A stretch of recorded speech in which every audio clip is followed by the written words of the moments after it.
Aula Parlante, diálogos con la ciencia y la educación. Aula Parlante, una producción de FM 106.9 Radio UNTDF de la Universidad Nacional de Tierra del Fuego, Antártida e Islas del Atlántico Sur. Uniendo territorios.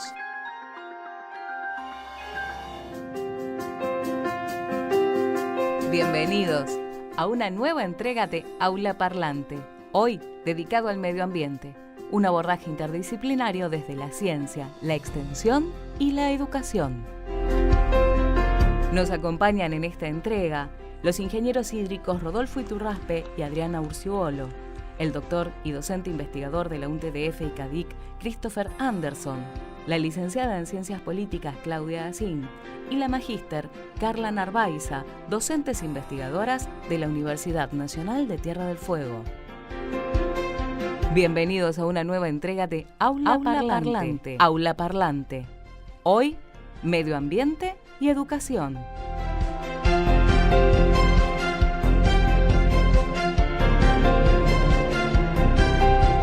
Nos acompaña en este programa especial la vicerrectora de la Universidad Nacional de Tierra del Fuego, ingeniera Adriana Urciuolo. Muy buenas tardes. Hola Eli, gracias por invitarme. Adriana, se celebra en todo el mundo el 5 de junio, el Día del Medio Ambiente, y lo usamos como excusa para hablar de las formas que la universidad, que el ámbito académico tiene para dar cuenta de estos espacios. Lo hacemos a través de la investigación, lo hacemos a través de la educación, también a través de la extensión, que serían como las directrices que norman a las universidades, casi todas en general. Pero particularmente en lo que es la provincia de Tierra del Fuego hay un proyecto de investigación que se está llevando adelante que tiene que ver con las cuencas de la estepa en Tierra del Fuego. ¿Podrías explicarle a los oyentes qué es una cuenca? Sí, primero el concepto de cuenca es un concepto que se estudia ya en el secundario, aunque muchos nos olvidamos, que tiene que ver con el área definida por todas las divisorias de cuencas, digamos por las altas cumbres, que drenan hacia un punto común en un río. Este es un concepto muy físico, pero en la actualidad el concepto de cuenca pensémoslo como una unidad donde se planifican, se manejan los recursos hídricos, porque en la cuenca además es donde se realizan todas las actividades humanas. El río es simplemente el que colecta de alguna forma los resultados de todas las actividades que se han realizado en el ámbito terrestre de la cuenca. Y en nuestro territorio tiene una particularidad. Esa cuenca está en una estepa. Estas cuencas que estamos analizando en este proyecto, nuestro territorio tiene distintos tipos de cuencas. En la zona sur, las que llamamos cuencas de montaña, en la zona centro y hasta la cuenca del Río Grande incluida, la zona de transición, y en la zona norte, del Río Grande para arriba, llamamos las cuencas de la estepa. Uh-huh. Cada uno de estos tipos de cuencas tiene diferentes condiciones climáticas, hidrológicas, edafológicas, etcétera. Nosotros las distinguimos por sus almacenamientos reguladores, es decir, por su hidrología, ¿no? Cómo está regulada su hidrología.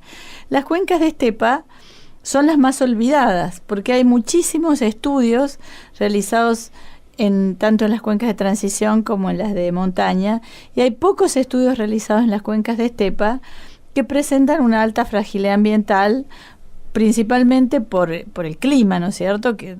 Fuertes vientos, el régimen térmico, pero además, asociado a este clima, presentan un gran déficit hídrico. Entonces, es una característica de estas cuencas, es la estepa, es como pensar en la estepa patagónica. Si bien en Tierra del Fuego no llegamos a los límites de desertificación y de bajas precipitaciones, por ejemplo, la provincia de Santa Cruz, estamos cerca, en Bien. Estas cuencas, solo en estas cuencas, ¿no? Entonces, bueno, no obstante ello se desarrollan actividades productivas, está la ganadería, se desarrolla sobre todo la actividad hidrocarburífera, hay presencia de muchas empresas petroleras que utilizan agua para distintos fines. ¿De qué manera estas actividades productivas que se realizan sobre la superficie afectan a la cuenca? Bueno, una cuenca puede ser afectada de muy distintas formas, no solo en la calidad del agua desde el punto de vista de contaminación. Supongamos algún problema en una petrolera que termine repercuyendo en algún problema de calidad de hidrocarburos en el agua, que no es muy difícil que suceda. Puede suceder en una cuenca petrolífera. Normalmente suceden accidentes en las cuencas petrolíferas.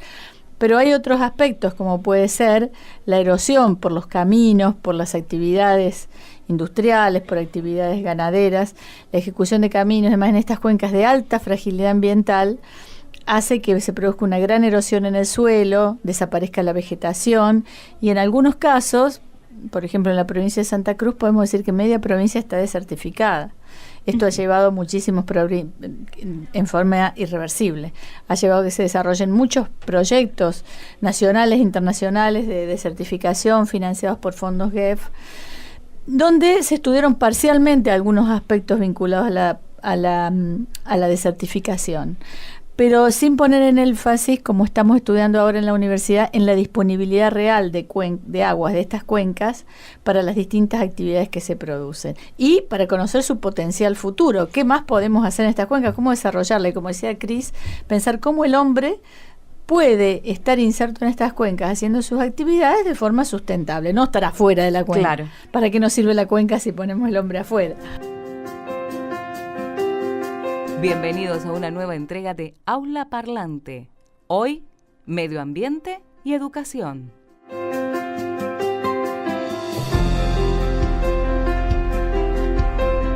Contamos con la presencia y la participación en este programa especial del docente investigador Dr. Christopher Anderson, profesor asociado del Instituto de Ciencias Polares, Ambientales y Recursos Naturales, el ICPA de la UNTDF, para poder ampliar esto de integrar la dimensión humana a la conservación ambiental. ¿Cuál es la perspectiva o desde dónde se analiza, cómo se investiga esto de la dimensión humana en los problemas ambientales? Bueno, muchas gracias por la invitación de estar en primer lugar. Cuando hablamos de la dimensión humana de la conservación, lo que estamos haciendo es un contraste con lo que era la conservación tradicional hasta los años 80, que era la conservación de la naturaleza sin concebir al ser humano como parte de la naturaleza.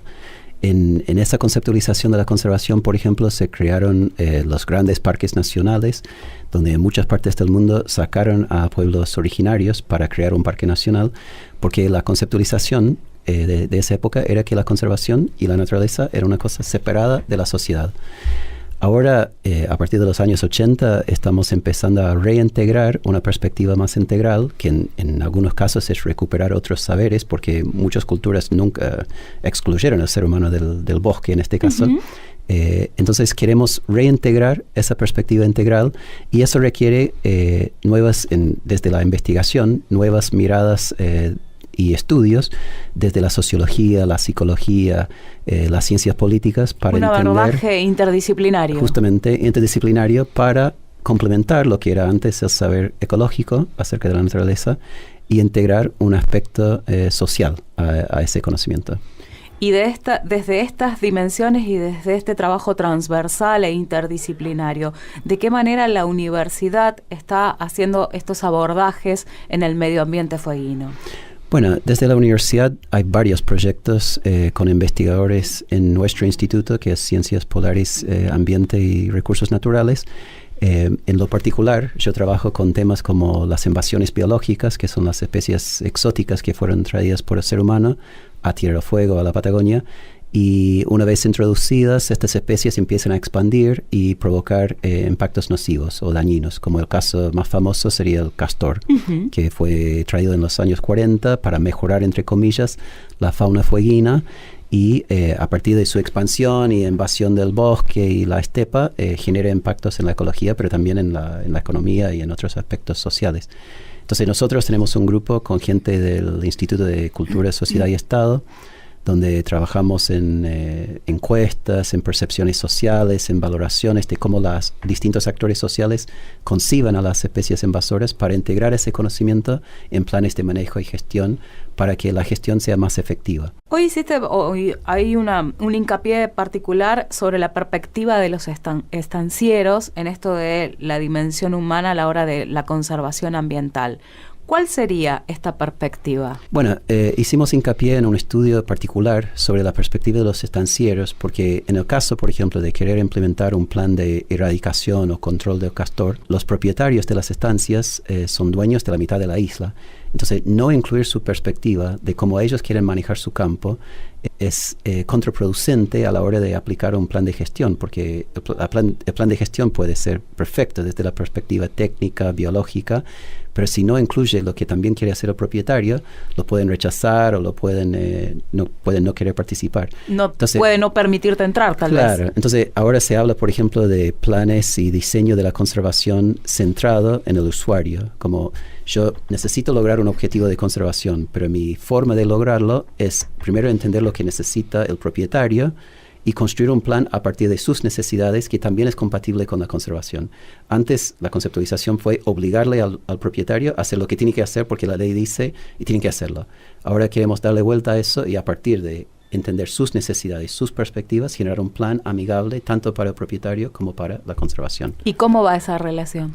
Bueno, en este caso lo que detectamos es qué opiniones, por ejemplo, un ejemplo que uno podría variar si el proyecto venía de la mano del gobierno o de la mano de una ONG, si eso influía. Y en este caso no, los propietarios no distinguen entre un plan del gobierno y un plan de ONG.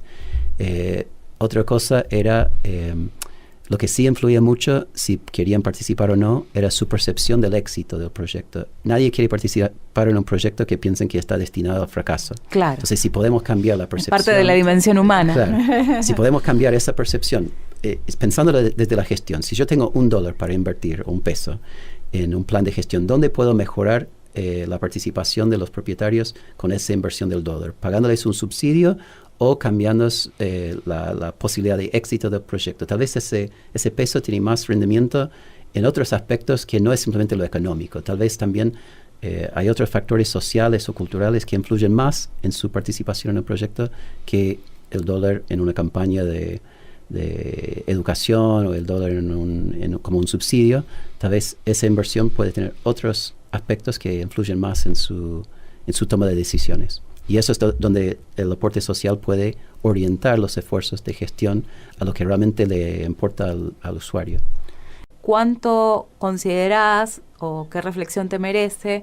¿Cuánto ha cambiado los hábitos como personas que nos estamos apropiando de nuestro medio ambiente y estamos entendiendo la complejidad de esta relación con el medio ambiente en el tiempo que la universidad o las instituciones educativas venimos escolarizando, trabajando en esto de pensarnos en el medio ambiente? ¿Ves algún cambio de actitud, algún cambio en los hábitos? No me siento capaz de hablar de cambios en actitudes y en hábitos en la sociedad, pero sí decir que yo creo que lo que estamos haciendo en la parte académica es recuperar las tradiciones que ya la gente tiene incorporado. Las personas saben que el ambiente afecta su bienestar social, saben que les afecta su salud, saben que el ambiente no es simplemente un bien económico, también es la tradición de llevar al nieto a pescar en el mismo río donde uno pescaba de niño. Todos esos aspectos yo creo que es lo que estamos recién desde la parte académica recuperando la perspectiva integral del ambiente como parte de nuestra vida, como parte de nuestro bienestar y no algo que existe. La naturaleza no está en un parque nacional. La naturaleza somos nosotros y estamos rodeados y aporta a nuestras vidas más allá de lo económico. Aula Parlante, una producción de FM 106.9 Radio UNTDF de la Universidad Nacional de Tierra del Fuego, Antártida e Islas del Atlántico Sur. Uniendo territorios. Aula Parlante, diálogos con la ciencia y la educación. Aula Parlante, hoy dedicado al medio ambiente. Un abordaje interdisciplinario desde la ciencia, la extensión y la educación. Nos acompañan en esta entrega la licenciada en Ciencias Políticas Claudia Asín y la docente investigadora y magíster Carla Narváiza. Estamos con Carla Narváiza, docente investigadora de la Universidad Nacional de Tierra del Fuego, y como veníamos charlando a lo largo de este programa, hoy estamos hablando de medio ambiente y educación. Y algo que veníamos diciendo, el medio ambiente nos atraviesa y es probable que gran parte de la sociedad, nos incluimos en estos grupos, hemos naturalizado ciertas prácticas y conceptos y hay un imaginario que asocia la idea de medio ambiente con contaminación y también con paisaje, como dos puntos extremos. Carla, queríamos preguntarte en este encuentro, para vos, ¿qué es el medio ambiente? ¿Cómo podríamos contarle a la audiencia qué es el medio ambiente? Bueno, yo creo que, como todo concepto y toda apreciación, se construye, ¿no? Y el medio ambiente se ha ido construyendo, y esa idea que la sociedad tiene de contaminación se ha construido a través de una crisis ambiental que se ha divulgado y mediatizado con ciertas características, ¿no? De grupos dominantes. Uh-huh. Pero lo cierto es que el medio ambiente, como bien dijiste, nos atraviesa. O sea, nosotros formamos parte de un ambiente, de un entorno que ha ido cambiando de nombre, pero y también de significación, ¿no? Como nos hemos ido alejando de esa naturaleza de la que formamos parte, porque por ahora biológicamente seguimos siendo animales, con ciertas características que nos ha dado la dominación sobre esa naturaleza, o esa percepción de dominación sobre la naturaleza, que ha llevado a que nosotros la utilicemos o la valoremos y la signifiquemos de manera utilitaria.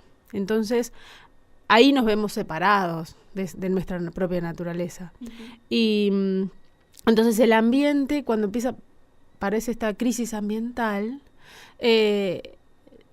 hay ciertos grupos que reaccionan ante esta crisis diciendo, bueno, no, la naturaleza es limitada, la naturaleza se puede ver afectada por nuestras actividades.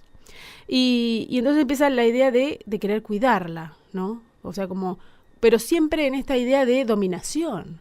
Yo soy superior, entonces la cuido, al igual que cuido a una mascota o incluso a un hijo, porque yo tengo... Esas ideas también están...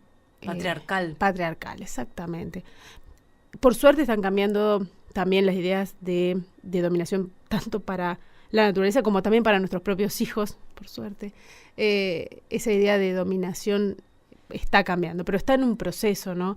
De que formamos parte de una sola cosa, de un solo ambiente, y que elegimos cómo comportarnos con ese otro, que es ese otro, es el ambiente, es nuestra naturaleza, nuestro río, nuestro árbol, ¿De qué manera, siguiendo esta idea de interpretar al ambiente, de comprenderlo y no de dominarlo, de qué manera la Universidad Nacional de Tierra del Fuego propone estas lecturas, estas interpretaciones? ¿Cómo es el trabajo que se realiza con los estudiantes, hablemos de los ingresantes si querés, a la hora de pensar este medio ambiente que nos atraviesa?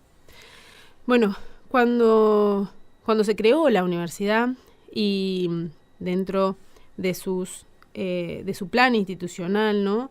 Los objetivos de la creación es de una universidad territorial, o sea, de una universidad anclada en el territorio. Y esto tiene muchas significaciones. Entonces, para ser una universidad desde el territorio hay que entenderlo, hay que comprenderlo, hay que atravesarlo, ¿no? Desde diferentes visiones y disciplinas.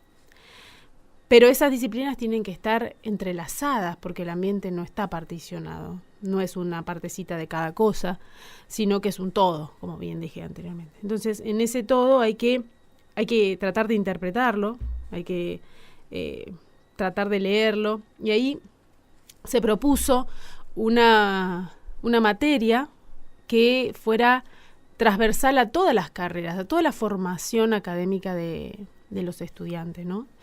Y ahí apareció Introducción al Estudio de la Sociedad, la Cultura y el Ambiente, como una propuesta... Más conocida como IESCA. Como IESCA, exactamente. Internamente IESCA, ya la denominamos así, pero esto era justamente una introducción, es decir, los estudiantes llegan a la universidad y desde el vamos, queremos que la universidad se propuso tratar de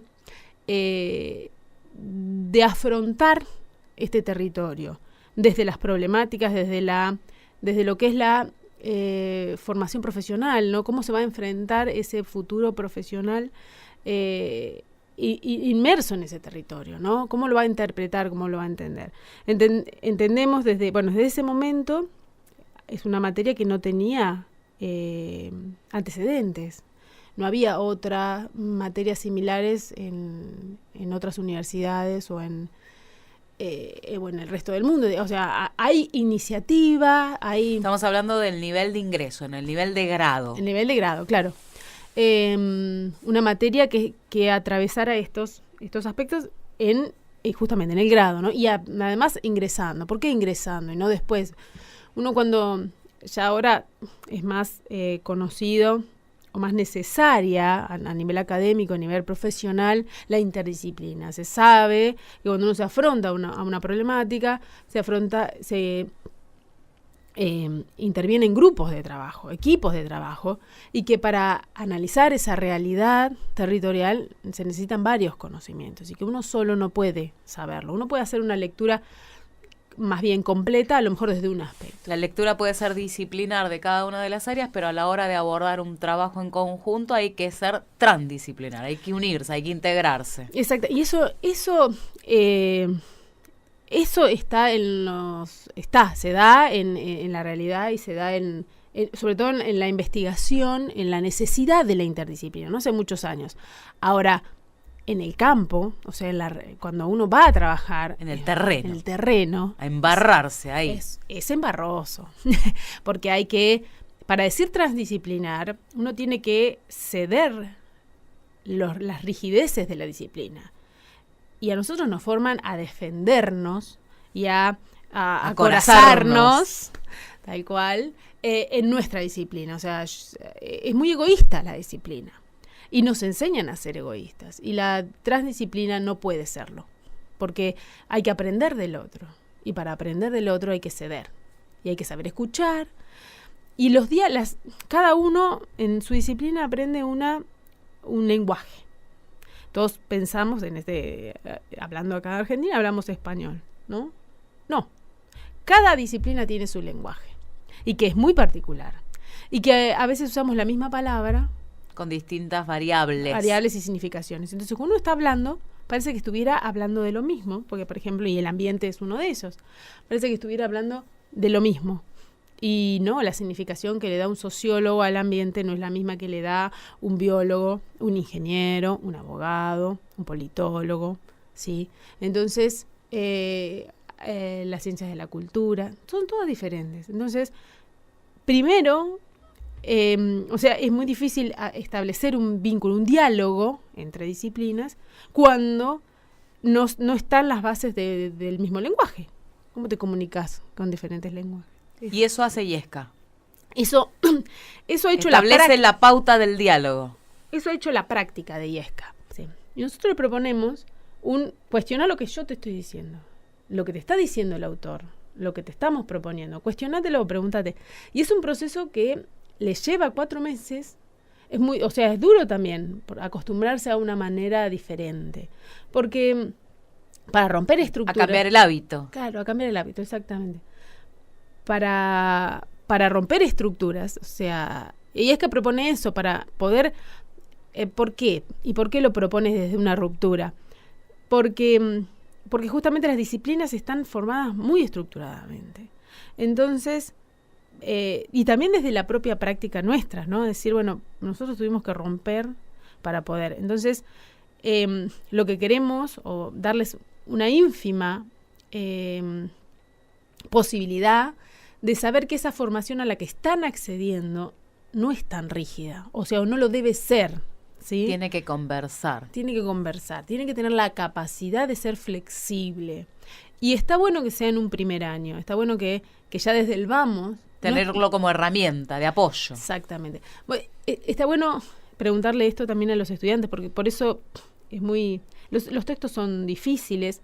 Nosotros, los mismos docentes, los leímos hace 5 años, los volvemos a leer todos los años, y no es la misma lectura que hacemos, no es la misma llegada, porque vamos a incorporar... Esa flexibilidad se va haciendo constantemente, no es que repetimos, bueno, la complejidad es esto y ya está dada. Todo el tiempo... hay una nueva generación de pensamiento. Bueno, los estudiantes vienen con su cotidiano, con su conocimiento cotidiano, con su hacer diario. Y es así. Vos no sos un profesional, no sos y sos una persona por otro lado. Es todo uno, aunque se quiera separar y se ha intentado Desde separar. que te levantás hasta que te acostás. Claro. Entonces, aunque la academia se ha intentado durante siglos estructurarse cada vez más, creemos que en este momento hay apertura a ciertas Nuevos saberes. nuevos saberes y nuevas formas de pensar el conocimiento. Aula Parlante. Diálogos con la ciencia y la educación. Aula Parlante. Hoy dedicado al medio ambiente. Un abordaje interdisciplinario desde la ciencia, la extensión y la educación. Claudia, contame qué implica la materia IESCA y por qué su importancia desde el medio ambiente, si uno pudiera hacer una lectura transversal de esta materia en el dictado de las carreras que se dan aquí. Es eso, precisamente. IESCA, una materia a la que nosotros cariñosamente la llamamos por su sigla, es Introducción al Estudio de la Cultura, la Sociedad y el Ambiente. IESCA es la única materia interdisciplinar que tienen los estudiantes de la Universidad de Tierra del Fuego de todas las carreras. Es transversal. Es decir, todos aquellos estudiantes de primer año tienen que cursar IESCA. Todos los estudiantes de la Universidad de Tierra del Fuego tienen que tener aprobada esta materia. Y lo que tiene de interesante es que es una materia que es muy honesta desde su nombre. ¿Por qué? Porque cuando vos pensás en la cultura, la sociedad y el ambiente, pensás en relaciones, pensás en dimensiones, pensás en impactos mutuos, por decirlo de alguna manera. Nosotros siempre decimos que IESCA forma parte del ADN de la Universidad de Tierra del Fuego. Es como uno de los pares cromosómicos de la Universidad de Tierra del Fuego. Y lo que tiene de interesante es que uno, en general, digamos, en el imaginario colectivo existe la noción de que ambiente, medio ambiente, naturaleza es esta cosa activista, neorromántica de Greenpeace, que no está mal, no es eso lo que se está cuestionando, o esta cosa conservacionista que le da un poco la identidad a las reservas provinciales y los parques nacionales y demás. Ambiente es todo lo que vos producís en tu entorno cuando intervenís la naturaleza. Ambiente es donde el ser humano se desarrolla. También se puede hablar del ambiente del oso polar, ¿entendés? Entonces, lo que tiene IESCA es esa particularidad. Es una materia además de rupturas, porque nosotros siempre bromeamos con esto de que a los chicos y a las chicas les decimos que es una materia donde ellos al final del cuatrimestre tienen que tener la cabeza reseteada. Sí, es como una bienvenida a la Matrix, donde nada es lo que parece. Entonces tiene que ver con la cuestión ambiental, pero tiene que ver con cosas de empezar a problematizar tu vida cotidiana. Y además lo que tiene es que necesariamente tiene que tener un diálogo interdisciplinario. Nosotros trabajamos mucho la cuestión del diálogo de saberes, de la transversalidad y de la transdisciplina y de la interdisciplina. Pero no desde una perspectiva de que, por ejemplo, usás dos ciencias y las pones en una, ¿sí? Como quien junta dos palabras, sino que eso se hace a partir de diferentes abordajes sobre un mismo problema, claro, diferentes perspectivas, es decir, ¿puede un economista o un contador público, un economista y un sociólogo y un geólogo hacerse las mismas preguntas? Sí, pero seguramente la riqueza de las respuestas va a estar dada precisamente desde la disciplina que se aborda. Claudia, algo que nos llama la atención al revisar los programas de estudio de otras universidades en el territorio, esta formación vinculada al ambiente no se da tanto en el grado, sino que el ambiente es algo que aparecía en los posgrados. ¿Se puede decir que la universidad en este sentido es pionera? Sí, absolutamente. Además de ser pionera, digamos, esta mirada forma parte de nuestro plan institucional, forma parte de la visión que tiene sobre la que se edifica la Universidad de Tierra del Fuego, que tiene que ver con la construcción social del territorio, y el ambiente es una de las capas que componen esta construcción social del territorio, porque cuando uno habla del territorio imagina un mapa, Digamos, y los mapas tampoco son inocentes. Amarillo, viste, la meseta es amarilla, marrón es la cordillera, verde es la pampa húmeda y celeste es el mar. Digamos, esas son decisiones que se toman. Digamos, cuando uno construye territorio, construye ambiente, construye saber, toma decisiones. Y bueno, yo soy politóloga y las decisiones que se toman son decisiones políticas.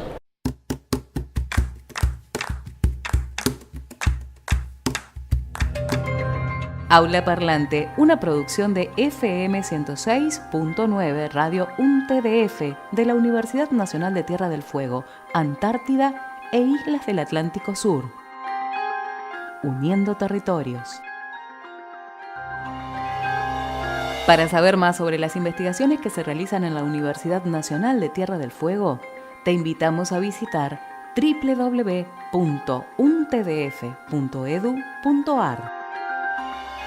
5 de junio, Día Mundial del Medio Ambiente. El Día Mundial del Medio Ambiente fue establecido por la Asamblea General de Naciones Unidas en su resolución del 15 de diciembre de 1972 y se celebra desde 1973 el 5 de junio de cada año, fecha con la que se dio inicio a la Conferencia de Estocolmo en 1972, cuyo tema central fue el ambiente. La Asamblea General de la Organización de Naciones Unidas, ONU, también aprobó la creación del Programa de las Naciones Unidas para el Medio Ambiente, PNUMA.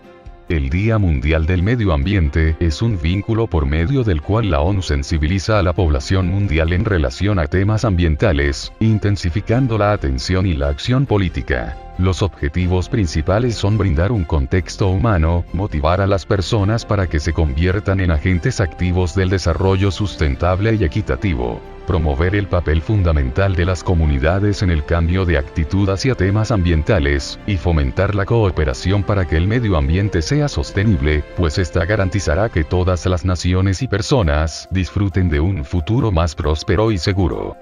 Aula Parlante. Hoy, medio ambiente y educación. Un abordaje interdisciplinario desde la ciencia, la extensión y la educación. Nos acompañan en esta entrega los ingenieros hídricos Rodolfo Iturraspe y Adriana Urciuolo. Y tenemos que en 2/3 del país el agua es escasa. No es que tenemos un país verde, estamos acostumbrados a mirar la pampa húmeda, pero no es un país donde tenemos una fuerte distribución del agua que no es para nada homogénea. Entonces, esa escasez genera condicionamientos en el ambiente, en el hábitat y en el paisaje, y que todo eso tiene que ver en el desarrollo. Es como para resaltar algunos aspectos en cuanto a los valores del agua. Cuando decimos agua es ambiente, hábitat es ambiente, paisaje es ambiente, ¿no? Pero el ambiente es algo que es tan grande, que es tan extenso y complejo, que, digamos, es necesario salirnos un poquito de esa complejidad o esa generalidad y puntualizar algunas cosas, ¿no? Como pasa en las administraciones públicas, que todas las provincias tienen una secretaría o dirección de ambiente, pero también tienen la de bosque, la de recursos hídricos, la de minería, ¿no?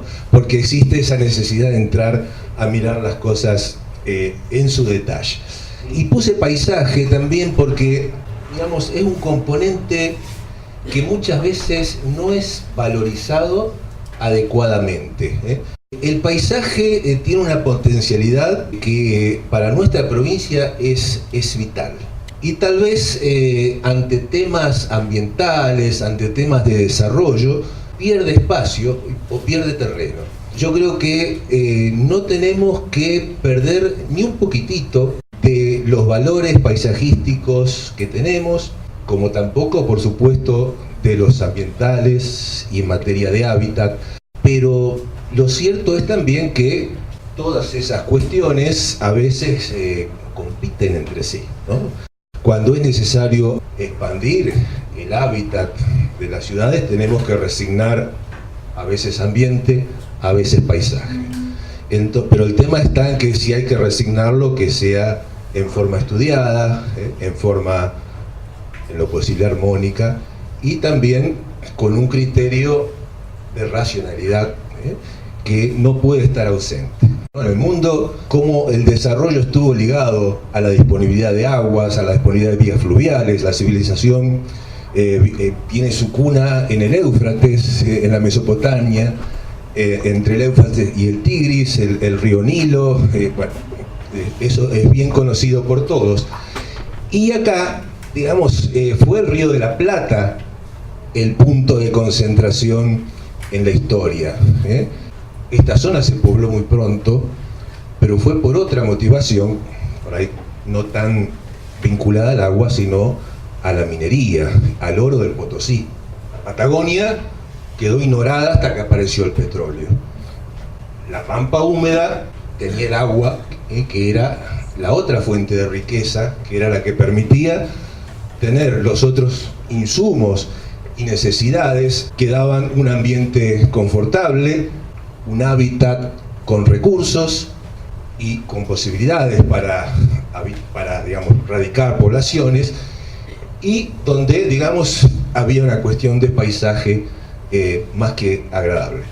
El agua se interrelaciona con el paisaje, pero también el agua es paisaje a través de muchísimas manifestaciones. Bueno, esto sería en el canal de Bigle, en el Fiordo Pía, unos glaciares hermosísimos, en los lagos de montaña, y también la sorpresa que nos da el agua muchas veces cuando marca diferencias en el paisaje. Generalmente nos gusta pasar por un ambiente y ver diferencias. Cada una habrá notado cuando pasa por el Faniano, cada vez que pasa es distinto, ¿no? Según las nubes, según... Acá, por ejemplo, acá es el reventón por una crecida de la capa de hielo que se forma en el río Ewan, muy común, ¿no es cierto?, en la zona norte de la isla. Las nevadas en Paso Garibaldi, que cambian totalmente el ambiente.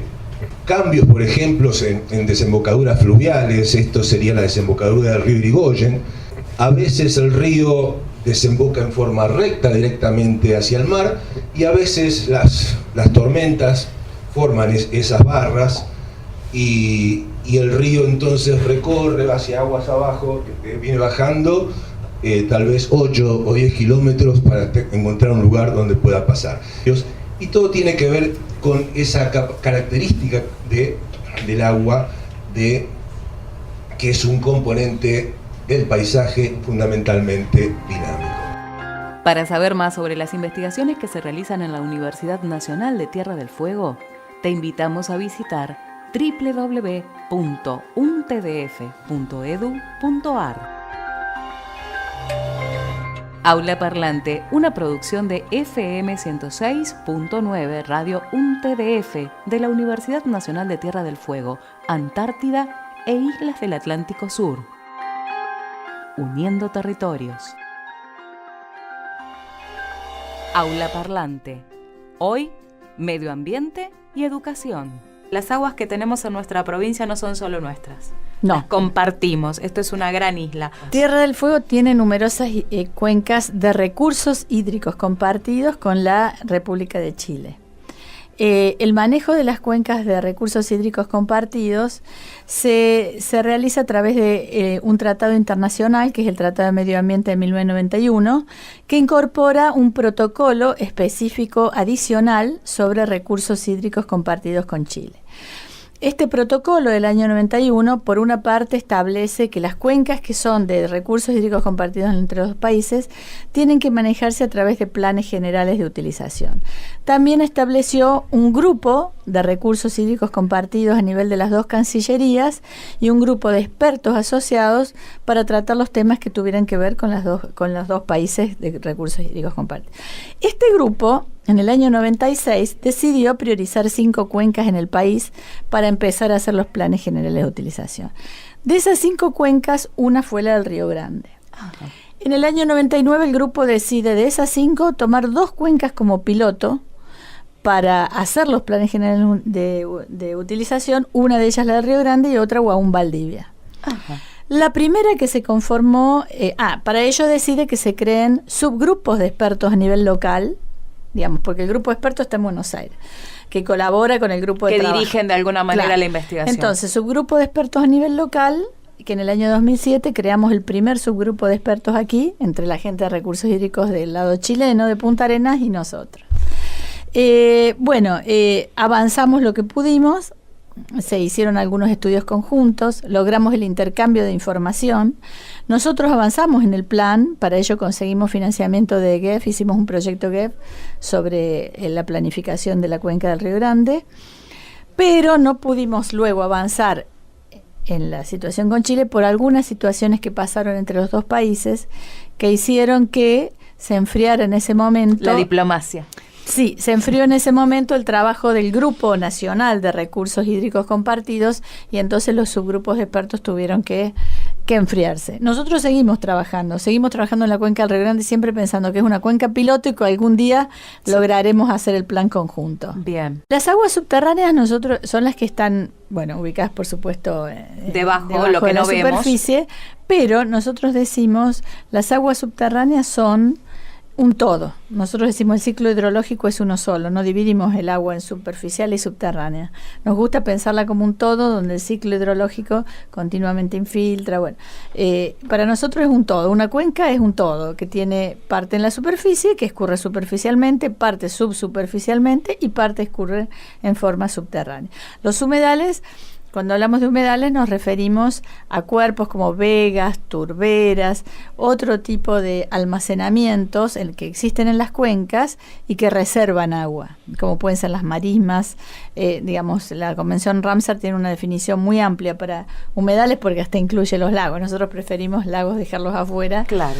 Y pensar que son almacenamientos de agua que tienen muchísimas funciones ambientales, sobre todo hidrológicas, y que retienen agua en épocas de déficit y lo podés tener disponible, retienen en épocas de exceso que podés tener disponible en épocas de déficit. Son como almacenamientos que regulan las cuencas. Esta necesidad de contar con este mapa hidrogeológico, conocer esta información, qué es lo que subyace, cuáles son las aguas subterráneas, qué uso se está haciendo de estas aguas, quiénes son los actores que intervienen en estos usos, abusos y disponibilidad también, no sé si es el término correcto. Sí, son los usuarios en general, empresas, productores agropecuarios utilizan agua subterránea, actores nacionales, por ejemplo, puestos de gendarmería, las empresas petroleras, la gran utilización en la zona de Cuyen es de las empresas petroleras, ¿no? Eso es bien al norte de la isla. Bien al norte de la isla porque ellos utilizan el agua para lo que se llama recuperación secundaria de petróleo. Y ellos son los que tienen la mayor cantidad. Luego empresas gasíferas de gas, distintos usuarios que necesitan el agua para uso común, por ejemplo para riego incluso. Uh-huh. O sea, el agua subterránea en la zona norte es muy utilizada, no así en la zona sur porque no tenemos un estrato, nosotros allá tenemos la roca. Mucha gente quiere usar agua subterránea, allá tenemos el recurso hídrico superficial, claro, no tenemos los estratos subterráneos que tenemos de Tolwyn hacia el norte. ¿Este mapa hidrogeológico es una herramienta con la que se desea contar a nivel provincial? ¿Ya existe como herramienta en otras partes del mundo? Sí. Pues el agua se maneja bajo su conocimiento. El mapa hidrogeológico es una deuda de la isla de muchos años y si se concretara para nosotros sería una gran felicidad porque hace muchos años que aspiramos a tenerlo.